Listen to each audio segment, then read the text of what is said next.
Chapter 168, The War, Spring and Summer, 1980.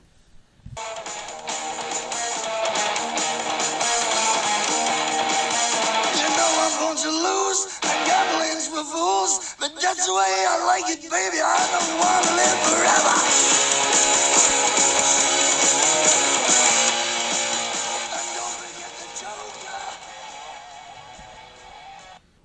That January, just over a year after his mother's funeral, Remus attended another memorial service, this time for Fleeman and Euphemia Potter. They passed away within hours of each other in the final bleak days of December. Their loss was felt immensely, and not only by the members of the order. The Potter mansion was full for weeks with visitors, mourners, and old friends, and every one of them had a story of some kindness James's parents had performed. Euphemia always said I could ask her anything when I saw her at St. Mungo's, Marlene sobbed. She was such a brilliant healer. I wish I'd known her longer. And they were so kind to us after we eloped, Andromeda said, holding Ted's hand and bouncing her daughter on her hip. Checked in on us all the time, made sure we never struggled for anything. I just can't believe they're gone. If our home is even half as welcoming as theirs, I'll be proud, Arthur Weasley added, cleaning his glasses, which had grown misty. The very best of wizard kind, Dumbledore intoned in the speech he gave at the service. A beacon of understanding, tolerance, good humour, and community. All those values we hold most dear. Sort of fitting to have them go at Christmas, one wizard old crone said at the wake. Always loved to come to the Potters' Boxing Day party. I'll miss Effie's mince pies, an old man added. I'll miss Monty's home brew, another cackled. A smatter of fond laughter, followed by a tender silence as everyone recalled the Potters' limitless hospitality. Remus kept his own memories of the Potters to himself, because he felt he had the least to claim on them. Still, he would never forget that it was them who had taken him in when he'd found himself homeless at 17, and they who had helped him locate his mother. In a way, it was different from the earlier deaths of the Order, because the Potters had died at an advanced age, and they hadn't been murdered, so there was more room for happy memories. It still didn't feel very fair. Time is meaningless, when it comes to the people you love, Remus reflected. 11 months had not been enough time with Hope, and 20 years had probably been not enough for James. Sirius, Peter and Remus silently made the decision to pull together for James. He had been the source of the Marauders' strengths ever since they were children, had selflessly defended or supported each of them at one time or another, and there was no question that they would return the favour now, in his darkest hour. They took up the task of greeting as many of the droppers by as possible, and keeping them away from James, who had quite enough to deal with. For a solid 2 weeks, the three of them spent their days accepting bunches of flowers and pots of home cooking, which was useful, because Gully the house elf had been inconsolable and spent his time curled under the Ager, sobbing and drinking butterbeer. Lily handled everything financial or legal. Remus couldn't help but admire how quickly she took to wizarding property law, while Alice and Molly helped her manage the house and pack up the things which needed to be packed up. It was grimly fitted that 1980 began with death. Years later, it would mark a turning point in the war for Remus, as if losing the Potters had shaken the very foundations of reality. After their funeral, less and less things began to make sense. Things he had once felt sure of became uncertain, and the already small circle of people he trusted and loved began to shrink further. For the rest of January, Sirius and Remus passed each other like ships in the night. One would be up late, the other awake with the dawn, or for some mission or another. They were both determined to make up the slack for James, and it kept them busier than ever. One or both of them might sleep at the Potters one night, or else stay with someone else in the Order, for safety's sake. Mourning Fleeman and Euphemia, on top of all of that, meant that the short hours they did spend together were filled with silence. Sirius had cried the day he found out. They both had, but the pain was more raw for Sirius. "It's not fair! It's not fair!" he repeated over and over, eyes wild and desperate. Remus carefully put his own grief aside in order to be the stronger one, and found that things were easier when he focused his attention on helping Sirius. It was very hard work, and for a while it seemed there would be nothing at all to feel happy about again. Their only piece of good news came completely out of the blue, as good news generally does, one Sunday in February. Sirius was out with James, not on a mission for once. As boys, James and Sirius had crawled into each other's beds when one of them was unhappy. As men, they spent long afternoons rocketing around the countryside on Sirius's motorbike. Remus was not jealous. If anything, it was a relief that he didn't have to go. He was spending the afternoon studying counter curses, which at least made him feel like he was doing something useful. He'd just decided to have a quick break and make himself a pot of tea when an owl pecked on the kitchen window. It bore a note from Lily. "Can you pop over just before 5? I'll cook dinner." And of course he got ready to leave at once. It was a good thing too. His own supper plans were beans on toast, which he'd already had 3 times this week. It was very cold still, and the frost hung around for weeks that February, and spring took a lifetime to arrive. Remus was grateful to be able to simply step through the fireplace in their flat and instantly appear in the Potters' living room without having to go outside. He hoped Sirius was wrapped up properly. Wind chill was no joke at the speed he drove. "I'm here," Remus called, brushing soot and flue powder off his shabby robes. The cat mewed angrily at him. He had disturbed the warm spot on the rug.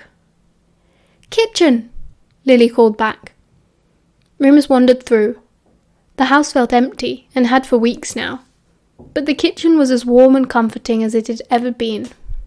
Lily was sitting at the broad oak table, poring over a recipe book, her wand holding up her hair in a messy bun. There was a self-stirring pot on the stove top, and something delicious smelling in the oven. "Hello, gorgeous," she grinned, looking up at him. "Hiya," he waved. "Can I help with anything?" "Knives and forks would be great." She nodded at the dresser against the wall. "We'll eat in here, I think. It's cosier." "Just the 2 of us?" he asked, going to pull out the cutlery. 5. She shook her head. "Peter's due in a minute, and the boy shouldn't be much longer. Well, depending on Sirius." "Huh?" Remus frowned. The note hadn't mentioned Sirius. Lily was blushing. So I asked you here because I have something to tell you." Remus's hands began to shake, and he dropped the butter knife he'd been holding. No news was ever good these days, and he'd developed a bit of paranoia around announcements. "It's good," Lily said quickly, seeing the look on his face. "I promise. It's just that, well, we thought it might be best. James thought it might be best if he told Sirius on his own, you know, one-on-one, after what happened last time." "Last time?" Remus frowned. They couldn't be getting married again, surely. "You're not splitting up." "Remus, I said it was a good thing." Lily laughed lightly. "Honestly, you always think the worst." She stood up, clearing her books from the table. Remus took a good look at her. She was a bit thicker around the hips. Not that he'd ever say such a thing to one of his oldest and best friends. And anyway, it suited her. She was still uncommonly pretty in his opinion. But she smelt slightly different too. He blinked and shook his head, slamming the cutlery drawer shut so hard it rattled, and Lily jumped. "You're pregnant!" She blushed harder and nodded, face stretched into the broadest smile Remus had ever seen on anyone in months. Lost for words, he hurried around the table to hug her. "Amazing!" he choked, suddenly very emotional. "Oh, it's brilliant! Oh my God, Lily!" "I know!" she squealed. "Due in July. Oh, you have no idea how hard it's been to stay quiet." Remus stepped back to give her room and wiped his eyes. "It's not 'cause they're serious." "Not just that," she conceded. We wanted a proper mourning period. Euphemia and Fleement knew, of course, but it was heartbreaking telling them. But I have to admit, I am slightly concerned about how Sirius will take it. If he says anything other than congratulations, I'll box his ears off, Remus said fiercely. Lily laughed. You'll have to get into the queue behind me and James. Remus laughed, still wiping his eyes, and went to lay the table. No sooner as he set down the last plate than a rumbling roar could be heard in the distance, getting closer. Lily looked up at him and bit her lip. He just smiled at her. You'll be fine. Sirius had been parking his bike on the back patio. Remus often wondered what Euphemia might have made of that, but of course she could never refuse her blue-eyed boy anything, and would have forgiven the muddy tyre marks in her lawn with motherly indulgence. The patio doors rattled open, and Sirius strode in, hair still windswept from flying, nose and cheeks pink from the cold.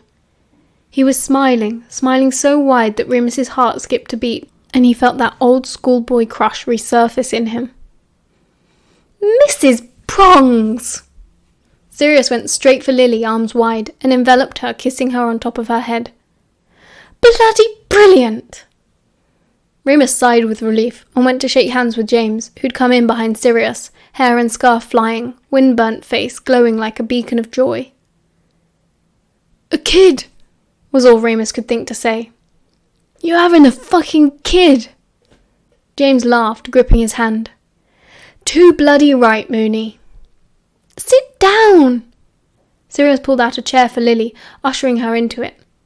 Merlin Mooney, what sort of a gentleman are you, letting Lily do all the work in her condition? Oi! Remus scowled. I laid the table.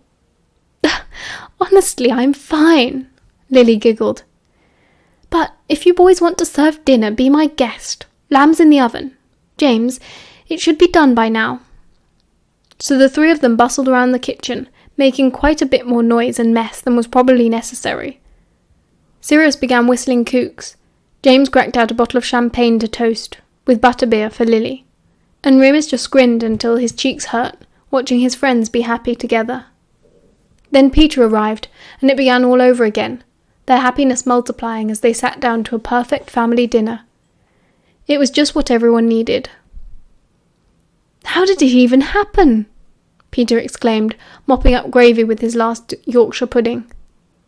Well, Wormtail, Sirius smirked, when a witch and a wizard love each other very much. Oh, shut up, Peter laughed, kicking him under the table. You know what I mean. It just happened, James shrugged. We might have got a little bit careless around Halloween. James! Lily slapped his arm lightly with the back of her hand. No need for detail. I'm sure Mooney doesn't want to hear all of that. Why me? Remus furrowed his brow. Oh, well, you know, I just know that you prefer to be discreet about, Lily fumbled for words. Remus folded his arms, staring at them with mock indignation. You all think I'm a prude. They all burst out laughing, and Sirius patted him on the shoulder affectionately. Don't worry, Mooney. They just don't know you like I know you. What's that supposed to mean? Peter started, but Remus, seeing where the conversation was heading, quickly intervened. Have you got any ideas for names yet? No, not really, Lily said, still chuckling. A family name would be nice, but... Whatever you do, Sirius said. Call the poor kid something normal. No constellations, for Godric's sake. I'll drink to that. Remus raised his glass and drained it. It was his third, but he didn't think anyone had noticed. And besides, they were celebrating. When will you know what it is? Peter asked. Oh, we're not calling it Peter, James teased him. Bagsy Godfather, Sirius shouted. You can't just Bagsy Godfather, Peter said, outraged. Just did. Sirius poked his tongue out. And so, as per usual, it was James and Lily who managed to bring everyone out of that gloomy winter slog just in time for spring. The marauders and their friends faced the rest of the year with fresh eyes and a renewed purpose, because fighting a war was one thing, but fighting for the Potter's future child made every challenge seem more worthwhile. What was more, they weren't the only ones celebrating some good news. Arthur and Molly welcomed yet another red-haired son that March, and Alice announced that she and Frank were also expecting in the summer. "Imagine that," Mary said, clearing away teacups and mugs of coffee left behind from an order meeting. "Their kids are all going to grow up together and go to Hogwarts together. It's sort of nice, isn't it?" Remus nodded in agreement. He would have given anything to be raised by any one of these people, to have a childhood surrounded by magic and love and laughter. He had never given much thought to children before. His own childhood had been such a disaster, he didn't think he was fit to be a parent. But watching James and Lily do it, that actually sounded pretty nice. Of course, Remus's enthusiasm for baby prongs paled in comparison to Sirius's overwhelming excitement. "It's going to be so much fun, Moony," he babbled, coming in one May afternoon from another spur-of-the-moment shopping trip. "Imagine them all on brooms, the Order of the Phoenix Quidditch team." How old do you need to be to ride a broom?" Remus asked, eyeing his packages nervously. None of them looked broom-shaped, but you never knew with Sirius. "Don't worry, these are mostly books and clothes," Sirius reassured him, laughing lightly. "And some toys, just little things." "This kid is going to be so spoilt," Remus tutted. "Good." Sirius poked his tongue out. "Doesn't do anyone any good to be brought up joyless, does it, Moony?" He raised an eyebrow, and Remus ducked his head ashamed, and he never chastised Sirius about it again. In June, after the full moon, Remus was invited for another meeting with Moody and Ferox. A year older and wiser, he requested not to meet them at the Aura's office this time. They agreed. They didn't have much choice. Remus had grown very flippant about his role as an unofficial werewolf liaison officer, and it probably showed. At least Moody didn't boss him around anymore. They met in a small working man's pub just outside of Derby. Remus arrived first and got himself a pint, then sat down with a newspaper he'd picked up at the train station. He took out the page with a crossword on it and folded it neatly into his breast pocket. Sirius liked doing crosswords. He chose a seat in the back of the pub, because it was quiet, but also because the seat was a high-backed wooden pew, which was good for his back. He was hurting after last moon, and tried to sit straight. Ferox got there a few minutes later. "All right there, Kev?" he nodded, sitting down on the three-legged stool opposite Remus.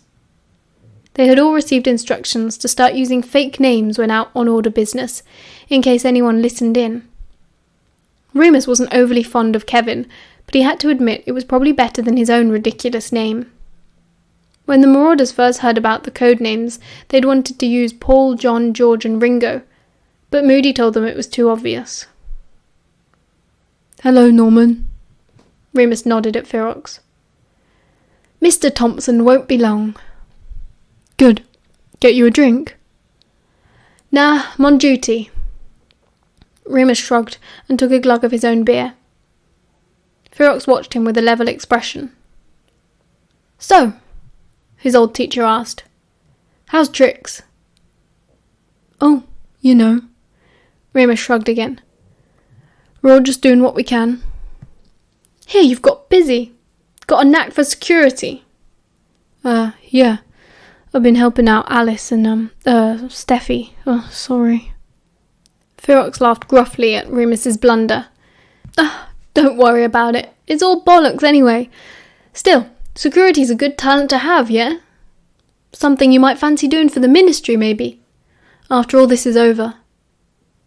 "Security alarms?" Remus frowned. He hadn't really thought about it before. "I don't know, it's not really... I mean, I want to help people, obviously, but I'm not sure if... well, people don't want someone like me in their homes." "Chin up, lad," Ferox said kindly. "It's not all doom and gloom." Remus drank again. He was nearly finished and wondered if he would have time for a second pint. Probably not. Not very professional. Though it was technically medicinal, his back really hurt. Moody, Mr. Thompson, arrived a few moments later. He was looking more haggard than ever. The war seemed to affect him physically. He had accumulated more scars than anyone Remus knew, except himself maybe. In return, he had lost more body parts. If Moody wasn't careful, Remus thought, he'd end up like old Professor Kettleburn. "Kevin? Norman?" Moody nodded at them both. He was wearing Muggle clothes, or at least his approximation of them. A gaudy Hawaiian shirt paired with ancient-looking mustard-yellow bell-bottoms. Remus had to concentrate to keep a straight face. "I'll get straight to business," he said, taking the third stool around the table. "He's been seen again. Our mutual acquaintance." That meant Greyback. Remus swallowed, nodding. "Where?" "Outside of Dublin. We reckon he's been keeping a low profile, licking his wounds. But he's stealing you-know-whose pay." Remus nodded again. He'd known Greyback wouldn't be vanquished so easily. He'd always known that they would meet again, eventually. "The good news is," Ferox said, leaning in, "he hasn't been recruiting. All sources seem to say that most of his pack have left him." "Sources?" Remus looked at him sharply. "Well," Ferox grinned, "I took a little trip to the Emerald Isle last week." "You what?" Remus was shaken by this news. "You could have been killed." "Calm down, lad," Moody said, laying his palm on the table. "Norman's here's been doing this case since you were a nipper. He knows what he's doing." He's just worried, aren't you, Kev?" Ferox nudged him. Remus didn't respond. How could he tell these two men, who were older, more experienced, wiser, and probably more powerful than him, that they were being idiots? It was completely ridiculous that even 15 years after Lyle Lupin's death, the Ministry continued to underestimate Greyback, refused to learn anything from their mistakes.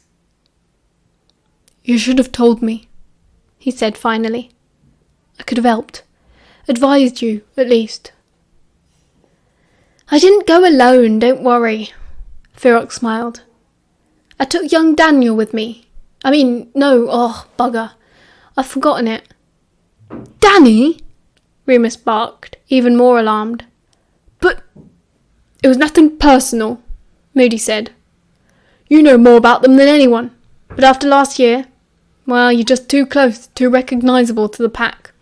We couldn't risk it." "I wish you'd told me," Remus repeated, though he knew it was getting him nowhere. "We're telling you now." Remus pursed his lips. Danny McKinnon! Greyback must be laughing at them. They just had no idea. "So what then?" he asked, knowing he was visibly irritated now. "What do you need from me?" "Well, we know he's on the move. He left Dublin after last full moon, without a trace. Him and a young female." "Livia," Remus said. "You know who she is?" "It's most likely her." Remus nodded. "She's his most loyal supporter. She'll never leave him." "Could you give us a description? Daniel caught a scent, but we didn't get eyes on her," Ferox said eagerly. Remus nodded. "Okay, but you need to tell me next time." Fine. Moody shook his head impatiently. "We'll keep you in the loop, where possible and within reason. Now, what can you tell me about this Livia bitch?" Remus told them as much as he knew. He felt he was retreading old territory, but no one ever listened to him anyway. He explained what Livia looked like. That was easy enough. She was hardly an ordinary-looking witch. "We'll get 'em, lad. Don't you worry," Ferox said as he shook Remus's hand before leaving. He had completely missed the point. They hadn't tracked down Castor's pack, if they were still a pack. Moody thought they'd left the country, and Remus hoped so. He hoped no one ever found them again. By the time they were all ready to go, Remus needed a shot, never mind another pint. His back was twinging with every step, threatening a full-on spasm, and he was in a seriously bad mood. He apparated back to London and pushed his front door open so hard the knob banged against the plasterboard. "Fucking hell!" Sirius jumped out of his seat on the couch. Remus blinked at him, embarrassed. "Oh, sorry. Didn't know you were in." "What happened?" "Bloody Moody. Bloody Ferox." Remus winced as he pulled off his jacket. "Does your back still hurt?" Sirius cocked his head sympathetically. "Come here." He shuffled back onto the couch, pulling his knees up so that Remus could sit in front of him. Remus did, and closed his eyes, sighing gratefully as Sirius began to rub his shoulder firmly, wringing out the pain with his clever fingers. "What happened?" he asked. You don't have to go again, do you?" "No," Remus said. "No, I don't know, do you ever feel like everyone thinks you're some idiotic kid who doesn't know anything?" "No one thinks that," Sirius soothed.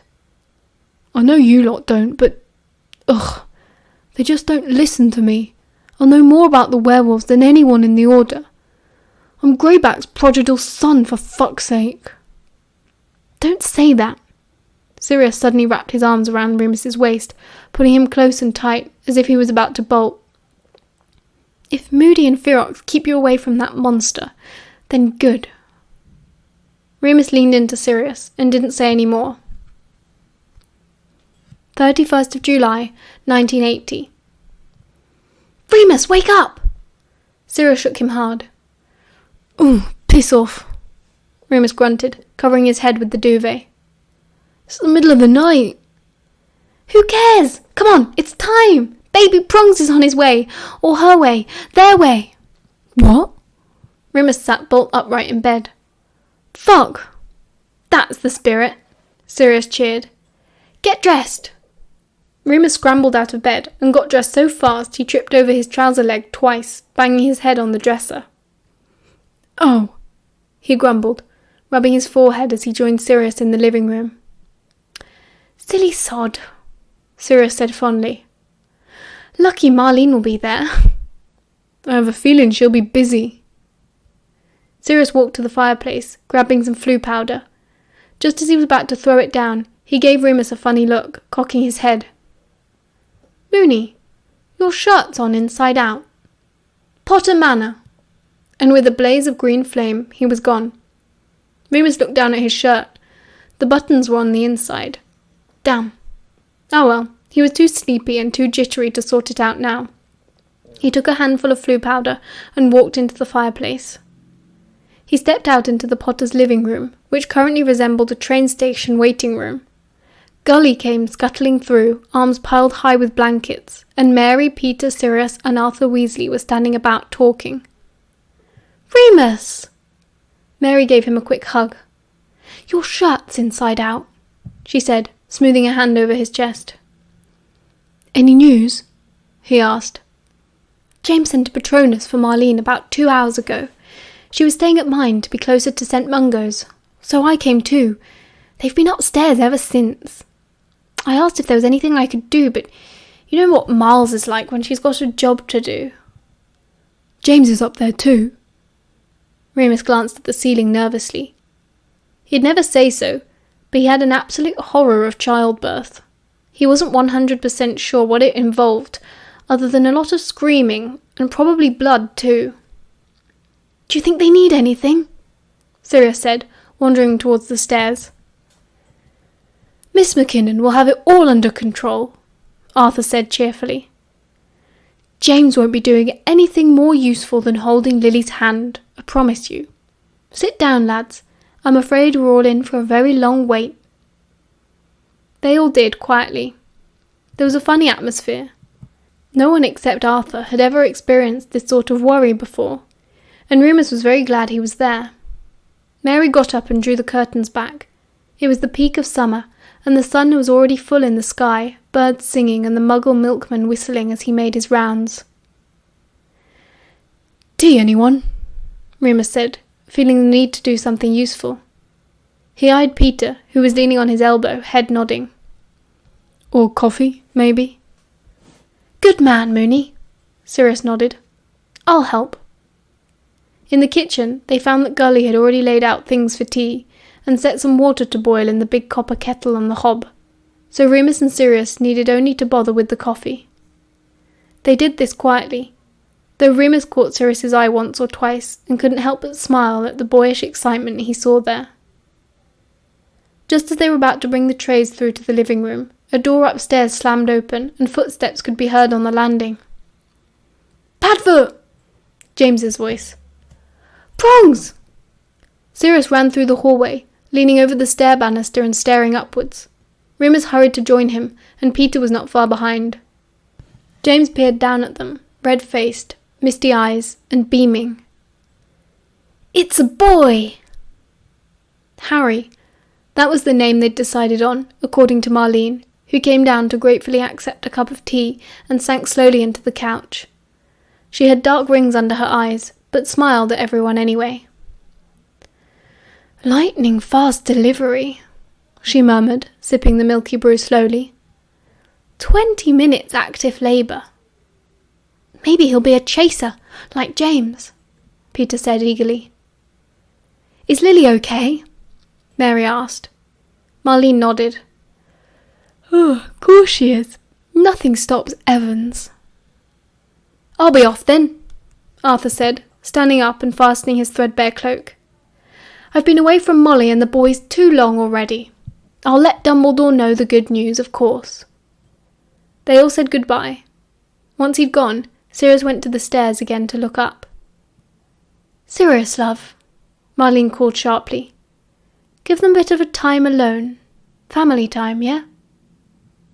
Oh, okay. He nodded, turning back into the room and leaning on the doorframe. He stared into space for a while, and for once Remus couldn't guess what he was thinking. Sirius shook his head slowly and said, Harry Potter. Very low. It's a nice name, I think, Mary said brightly. She glanced at Marlene and stifled a giggle. It's better than Neville, yeah? Marlene giggled too, guiltily. Oh, don't! I could barely keep a straight face when Frank told me. Remus got up and went to stand with Sirius. He threaded their fingers together. You're a godfather, he whispered. Sirius turned his head towards Remus, smiling. Yeah, he nodded. Blimey. I really hope I don't balls it up. End of chapter 168.